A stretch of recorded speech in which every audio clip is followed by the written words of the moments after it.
Join us now on Flickr at flickr.com/groups/art-of-photography.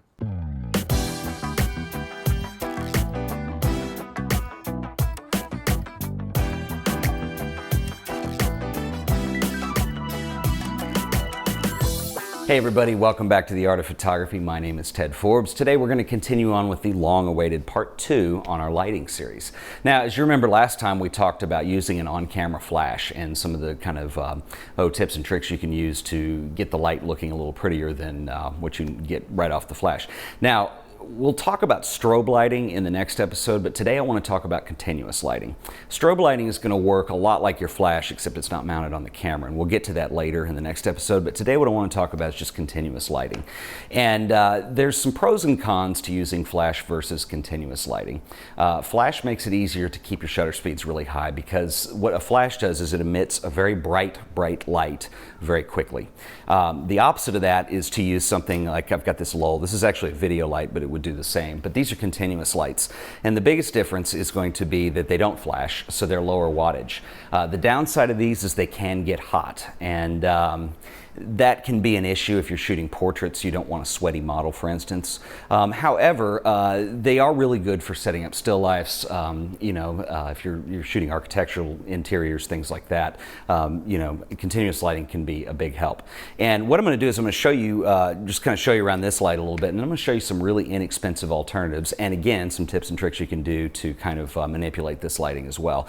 Like I said, this is a low light, and this one in particular has this kind of cool barn door on it. And so if you're shooting just in direct light, you can manipulate the doors on here to kind of direct the light and cast shadow and things like that if you're looking for a really dramatic effect. Other than that, you can see that the bulb in here kind of has this diffusion coating on it. It tones it down a little, but this is still a pretty hot direct light if this was what you were going to shine on your subject. Again, for portraits, depending on the wattage of your bulbs. If you're using lower wattage bulbs, then the heat isn't as big an issue, but it can be. But if you're doing still life interiors, things like that, it's a different story.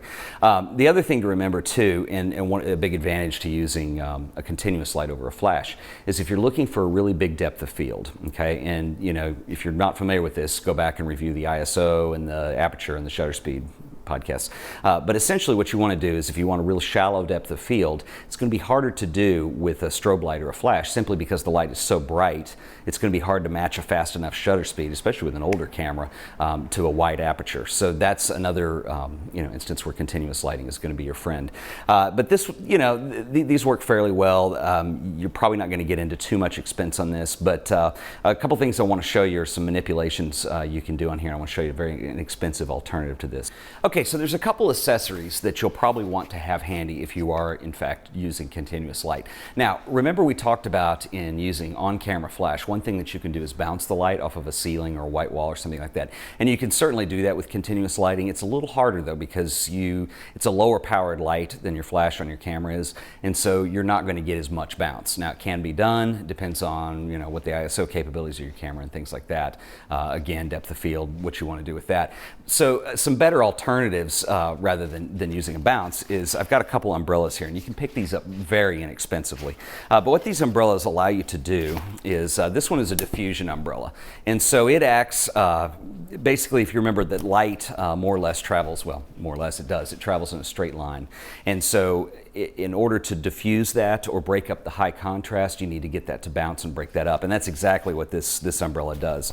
And we're tight on real estate here, but these lights actually have an option to actually mount the umbrella inside the light so you can go through it. That's just a diffusion umbrella. The other alternative that you have on here is a reflective umbrella, and this umbrella is black on the outside.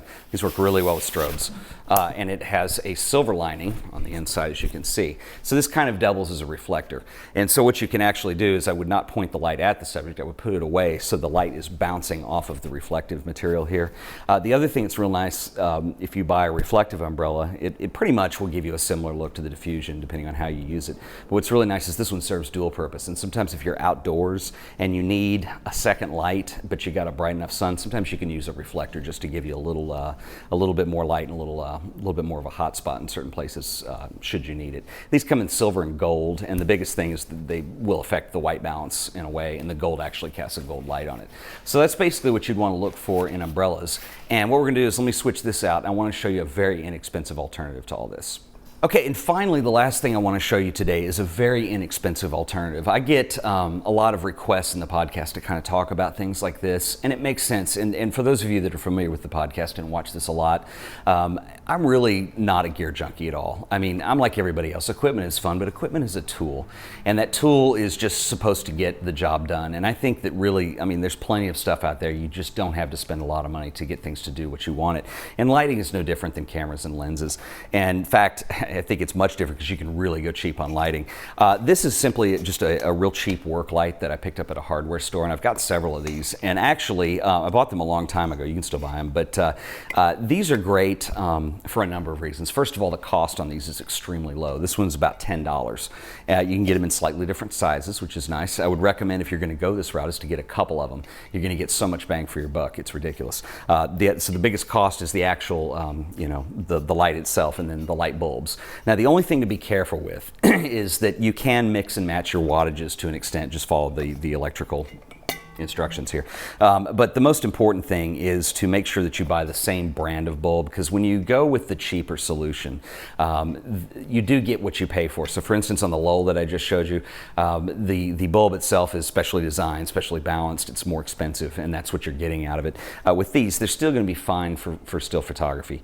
But what you want to make sure that you avoid is having different brands of bulbs in them, which will cast a slightly different color white balance, and that's hard to fix in post, and you're going to have trouble getting that with both film and digital.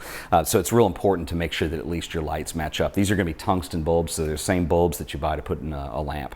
But these have these really cool, clips on here, so it's real easy to mount to the stand. And the only thing that makes it more difficult is if you're going to use the umbrellas with them, you have to finagle them and probably have to use some duct tape. But it can be done, and you can get a really nice lighting rig for under $50. So that's the biggest plus here. The other thing I would recommend, that even if this kind of spit and tape approach is not your style, if you've never done studio lighting and stuff like that before, I would strongly recommend that you just go spend very little money and pick up a set of these and practice. When we've basically just barely scratched the surface here. There are tons of different types of continuous lights you can buy, and studio rigs and all that stuff. And again, like I said earlier, they're just tools. And the most important thing in your learning process, if you're not familiar with studio lighting, is to learn what you want and what you need. So what I would do is go buy 3 of these and practice with them. When you diffuse the light out with the umbrella, and we'll look at some pictures later and we'll discuss some lighting setups, and I'll save that for a dedicated podcast. But one of the things you're going to realize is that you do have a lot of control with things, and what you want to look for is shadows, and how contrasted they are, how dark they are, and where they are. And that's what you're going to use the lights to manipulate, is changing that. Hot spots, like is an area of the photo too bright, things like that. And so if you've never done it before, I would go pick up a couple sets of different wattage light bulbs, make sure they're the same brand. I'd go pick up some work lights and get out there and shoot. That's the best way to learn. I really can't stress that enough, because I think the downside is if you go out and spend a lot of money, spend $1,000 on a really nice lighting rig or more, and it's not exactly matching the type of photography, the style that you want to get across in your own work. So anyway, we'll move on. Next time we'll talk a little bit about strobe lights, and then we'll wrap the whole series of podcasts up by looking at some images and talk about how they were lit, and kind of get a practical approach from there. So anyway, once again, this has been The Art of Photography, and thanks for watching.